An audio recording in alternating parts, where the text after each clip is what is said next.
I want to have you intro this right here because I know you recently saw a podcast that was talking about life experience and self-control. So when I think of self-control, I think of one thing, but maybe... What do you think of?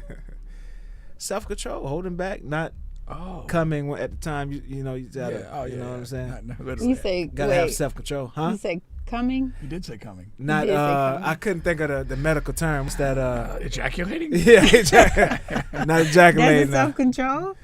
That's when you think self-control, about I think self-control? of. Yeah. Okay. When you say self-control, that's the mood Bubba gets in. Okay, nice. Yeah. All right. Be careful. What do you think about when you hear self-control, Pink? Self-control, I automatically think like the opposite, like lack of self-control and somebody just like losing their mind over something and being super angry and just losing it. I don't know why. Just seeing self-control, that was the first thing I thought of.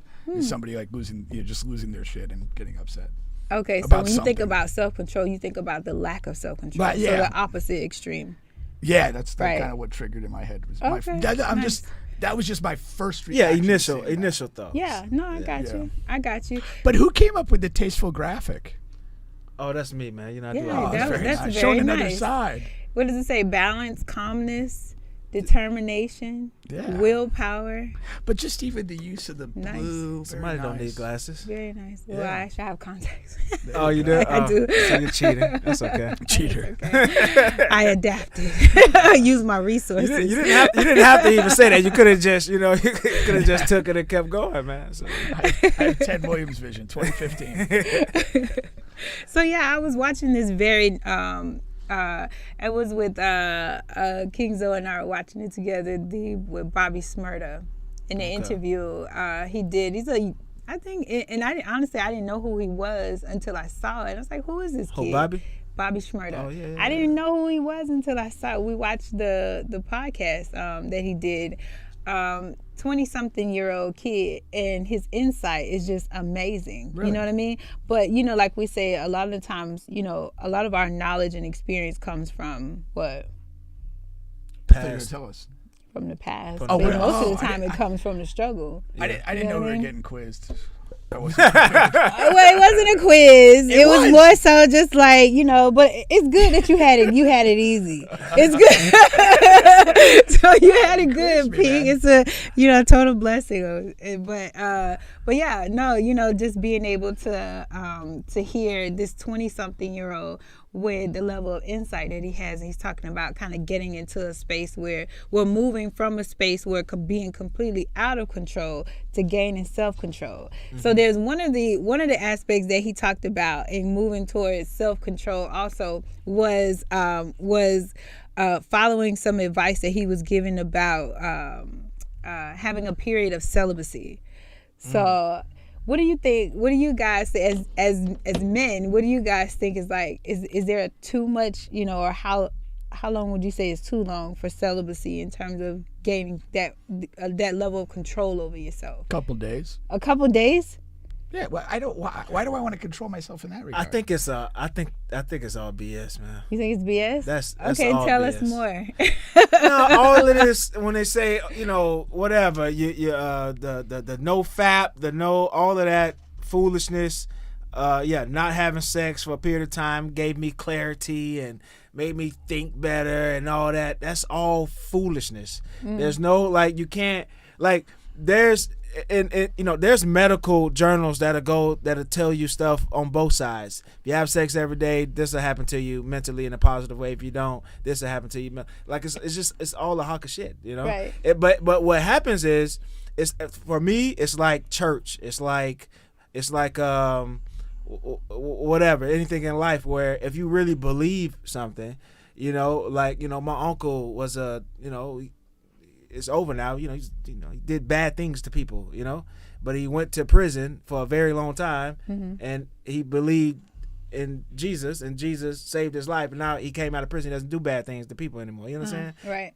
Whether it's real or not, it was real to him. Right. And so, if you believe that not having sex for 30 days is going to make you a millionaire in 5 years or whatever, that's if you really believe that could work. Okay. I just don't see the point in it, really. Okay. I mean, if I enjoy having sex, if it's available to me, I want to have it. Like, why am I going to deny myself of that? Well, I guess, I guess there's a context that you could put things into too as well. So we're talking about a 25 or 23 or something year old, right? So he's not like, we're not like talking about this married person who has a family who needs to like restrict himself from having sex. He's talking about going from a transition of living a young, wild, free, just careless lifestyle to gaining some level of self-control. And a part of getting to that space was being able to control his own sexual urges and stuff like that when it came to just being reckless. You know what I mean? Well, I mean, I guess if you are in a bad place, you know, I guess it becomes maybe corrective. Okay. To say, okay, well, I've done this, and this, and I'm kind of out of control, and it's kind of controlling my life. Well, let me abstain from this, and then kind of find a balance thereafter. I mean, you could say that, I guess, with alcohol, with drugs, right. whatever. Right. I don't really regard sex as like a drug. It's more like breathing. And also, yeah. Because without that on the table, I don't want to breathe anymore, really. Really? You know what I mean? Like, if that's completely put off it the in table. Context, if you got to a point in life where you cannot have sex anymore, Under any circumstance. Right. Do you really want to live further? I mean, I'd be curious about what that life experience would be like. I don't think I want to just like not want to be here anymore because of that. But you know, maybe you'll tap into another part of the brain. I mean, we only use about 20% of it. But I'm just saying, you know, I'm only trying to we tap adapt. into one thing. We tap one thing. That's it. Well, I mean, I guess. I'm not that like adventurous where like I want to figure something else out. Yeah. Like if I enjoy things, I'm comfortable enjoying them. Right. Like the way my life function is that, you know, there's a lot of things that you have to do as an adult, as a professional person, that you don't necessarily like to do. Mm-hmm. And so the balance of that for me, the autocorrect, is to find, you know, things that I enjoy doing and make sure that I make those a part of my day, those a part of my week, so that I create the balance for myself. Right. And I'm not like completely you know, tasks and functions I don't like. You know, that's the, whether it be sex, whether it be the podcasting, whether it be sports, those are the things that give my life a balance and a level of enjoyment for me. Right. And so I'm not going to abstain from those things. I mean, there's right, but then also too, putting it again, another perspective is that you're speaking as an older gentleman in life, right? I'm not going to guess your age. Well, an older male. You're an older male in life, so you're out of your 20s, right? So then you do have this perspective about how to find balance in life. Now put that into perspective of a 20-something-year-old with money. But you know what with I'm thinking success, too? with a level of success, who've come from absolutely nothing. No, I think every man goes through that, what he's going through right now. But especially every man in his situation, but every man period, because like, yeah, so Bobby, he got on and he got famous when he was really young. Yeah. And then he went to prison. Yes. And then now he's out, and this is the you know, whatever, the new Bobby that, you know, he did a 180. Like, he doesn't even do the same type of music. He went in doing drill, thug, gangster music, came out dancing and with the girls, right. whatever, enjoying life. It's just a different Bobby Shmurda. But like, yeah, he was 18, 19 with money. Yeah, you probably, you know, he probably wasn't getting a lot of girls before that. You know, he was saying in his music, the way he looks or whatever. He gets money. You're going to screw a lot of young girls. It's going to be a lot of 18, 19-year-old girls that want to screw him. Right. And like a lot per day. And you're going to do it. And like, you know, it's the same thing Bubba did at college. Like, you're going to do it. And then you're going to wake up one day and it's going to be like, well, you know, I probably need to slow down a little bit. Yeah. You know, I kind of just smashed 3 chicks last night with no condoms, and I don't know what's going to happen. I got to pray that nothing happens. Yeah. And then you slow down and you say, okay, I'm not going to do this anymore, and I'm going to do this, I'm going to do that. I think that's like a lot of men. That's a part of the process. That's a part of the evolution of a man. Does that happen like at a certain age in life, or point in life, or does something have to like happen in order for that to take place? Like that could be a factor. Like going that to could be a prison, factor. what was it for you, Bubba? For me, Who said it happened? Oh, no. To be continued, right? And so the story goes on. I'm in his heyday right now. Nah. He's a late bloomer. I am a late bloomer. But nah, it's just you grow out of that phase. You get tired of it. That type of life. So no external experiences, just more so a decision, an internal choice, but nothing that had to happen in order for that to come of that particular. But you're still not throwing sex away completely. I'm saying. No, I'm not saying throw it away. No. Yeah, Okay. because that's part of finding the balance, right? But I think like life is a lot like navigating a boat. Like there's a lot of like day-to-day course correction to stay where you want to be. Right. I'm not a fan of, and I don't respect a lot of people that make dramatic shifts in what they do. Like 1 minute you're the gangster rap guy and now you're all about Jesus. Like I look at you and go, bullshit. Yeah, that's not you. That's fake. Yeah, Mace. I haven't liked Mace since he found God at all. I don't think I like Mace. I don't think I ever liked Mace, but I mean, that's a wild statement. I haven't liked Mace since he found God. I haven't. So you were like a fan of his? I enjoyed Mace back in the day. Really? It was all right. Yeah, some good music. Yeah. But see, another part that I picked up on in listening to Bobby Smurda's talk is that he does operate on extremes, right? So he talks about this really extremely, reckless lifestyle and an extreme organized, But I think for me, I thought that was insightful for a 20-something-year-old to get to that space. And it didn't come easy because, again, he had to survive, 6-7 years in prison? In order for that part of himself to really but you got to realize what that alone is. Like you, I mean, like you're a product of your journey, and his journey is in a lot of ways a unique one. Right. Like, okay, comes from nothing, reaches a level of stardom, money, access, whatever. Now you're in prison for a good stretch of time, right, and all that entails.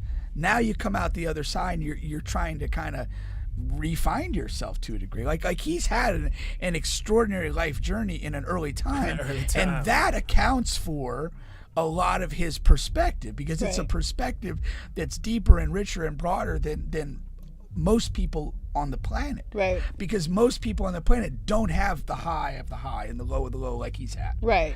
And that's just a real thing. Right. And then that goes to your point too, in understanding like the masses, like you said earlier, but then you do have these people who, so one of the guys who was interviewing him referred to him as an enigma.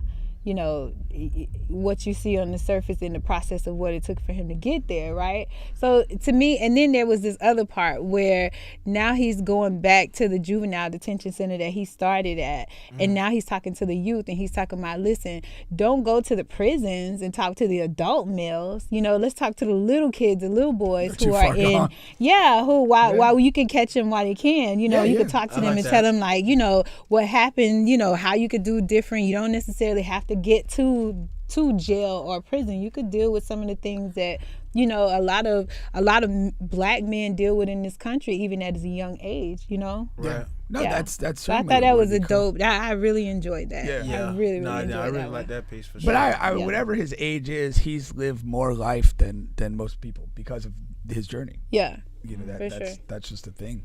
Yeah. No, that's for sure. But do you have more to say on the kind of the fingers and all this other stuff, or no? The fingers? No, that was just his visual. That was his visual. Okay. I mean, it's nice though. It goes very well. I saw it, I thought we were gonna kind of like have to like address the very. No, this is not school, man. This is just I just want to put something up there. Well, she threw a quiz on me there. Let that little comment hang in the air, waiting for me to answer. I was looking for you to answer. So what? You passed. I'll give you a pass. Thank you. I appreciate it. You didn't fail the quiz. You did all right. The only thing I ever failed was algebra class in middle school for one semester. Well, the fact that you were taking algebra in middle school is good. That was tough, man. You did good, Pink. I got you an are F in the a third winner. Quarter. Look at yourself in the mirror and say, "I'm a winner." Oh, I'm not an affirmations guy. I am not. Although I think it's good for some people. Yeah. Just not me. Yeah. Yeah. Okay. Same thing with leaving sex alone. just not for you. I don't know if it's good for other people at all. Maybe it's not the thing that has a hold on you. It's okay. They can do it, and then, when their partner needs somebody in between that time, I could step in for that little amount of time, and then when he's ready, don't do yourself an injustice with a little amount of time. however long you need. Oh, that's funny. I don't know, man. I'm not a man of extremes. No. But, well, what about you? Have you had a period of going without sex? Yes, absolutely. Well, not necessarily seeking clarity. That wasn't the purpose for it. It's just couldn't more find so the right just guy? like, yeah. Okay. I'm not, yeah. It has to be a connection there. I'm not like a, random type of person. You're not? No. You said now, though, so that means... I didn't say now. I said no. I didn't say Oh, now, so it wasn't like a part where I wasn't. But yeah, no. I don't want to put words in and your I mouth. started out young in life at a young age too, So With the I had sex my part? I had my first son when I was 18. Okay. That's not young. That's young. No, it's not. Yes, it is young. You go from 18's being about being a average. careless person to being, you're not careless, but being a teenager, just enjoying life and just doing things in the moment. that's young. To now somebody is dependent on you. Oh, you became a mom. I became a mom. I thought at you had 18. sex at 18. No, okay. I became a mom. Oh, yeah, at no, 18. that is young. Okay. So yeah, I got you. I got you. Shout out to the teen parents. It's possible. You can make it. You can make it.